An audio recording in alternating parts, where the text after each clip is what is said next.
Good afternoon, East Goshen. Hope you're having a great Thursday so far, and you're staying warm if it's snowy where you are watching. Thank you for joining me this afternoon as we journey through the book of Esther together. As I said on Tuesday, we are going to finish out the first half of Esther by the end of the week. So you have a couple more days to finish through chapter 5. But for today, I want to focus on perhaps the most well-known passage from this book, one that you may have heard quoted before, and that is Esther chapter 4, verse 14. Mordecai is addressing Queen Esther, and he says, "For if you remain silent at this time, relief and deliverance for the Jews will arise from another place. But you and your father's family will perish. And who knows but that you have come to your royal position for such a time as this."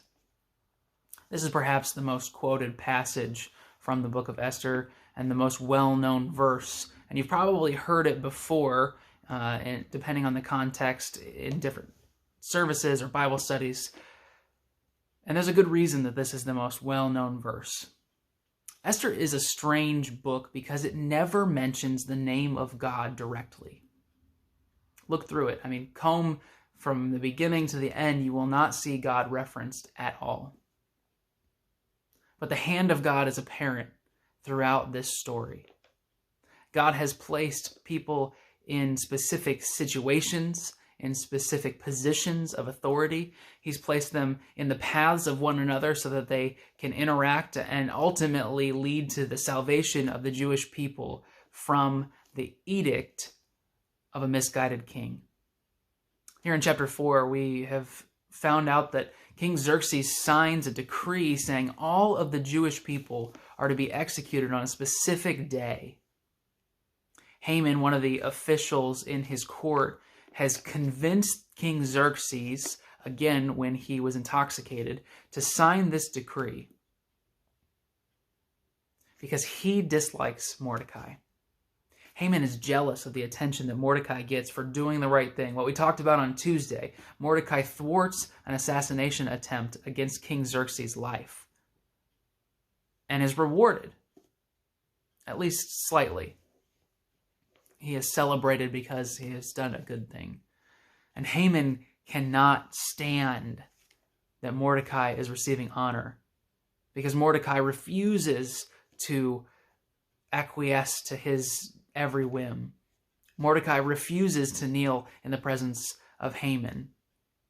And so he devises a plan that all the Jewish people in the entire Persian Empire ought to be killed on a specific day, all of their money taken and given back to the royal treasury. And much to the surprise of every citizen in Persia, the king agrees to this edict.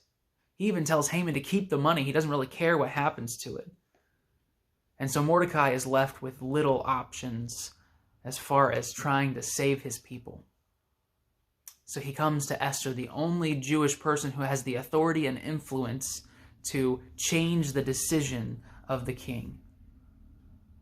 And he tells her that you have been placed in your position of authority just for this specific instance.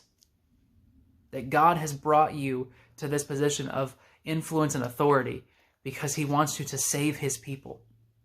He wants you to make a difference in their lives. But notice what he says at the beginning of the verse.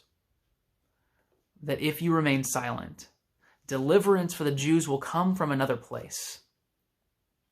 That if you refuse to rise to the occasion, Esther, someone else will step up. God will use someone else, or he will directly intervene and save his people. The question is, will you seize the opportunities that you have been given? And so that's our reflection for today. That's what I want you to think about. What is God uniquely gifting you and placing you for? Because in the book of Esther, there are no coincidences. There are no chance meetings. God has placed specific people for specific tasks at a specific time. And all that he asks is that they respond when they are called, that they step up, they rise to the occasion when the opportunity presents itself. And so in many of our lives, we have been placed in specific positions of authority, of influence. We have been placed geographically where God has wanted us to be. And he has gifted us uniquely for different tasks.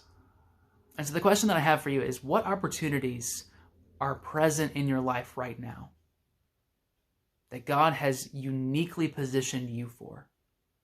And how are you rising to the occasion? Because the unfortunate reality is that so many people will miss their chance to impact others for eternity because they aren't watching for the opportunities God has put in their lives. Deliverance will come from another place. The kingdom of God moves forward with or without us. So how are you seeking the opportunities God has placed in your life? Ask the Lord today to give you eyes to see the things that he has uniquely placed in your path that only you can do. People that only you can reach for the sake of the kingdom. Thank you for joining me. I look forward to seeing you again on Tuesday. Hey, if there's another book of the Bible that you would like to study next, I haven't planned out what we're studying after Esther. Please leave it in the comments below. Let me know the insights that you gained from your reading this week, things that stuck out to you, anywhere to the end of chapter 5. Again, thank you for joining me, and I will see you Tuesday for our next video. Have a great rest of your day, and hopefully I'll see you Sunday morning for worship. Thanks.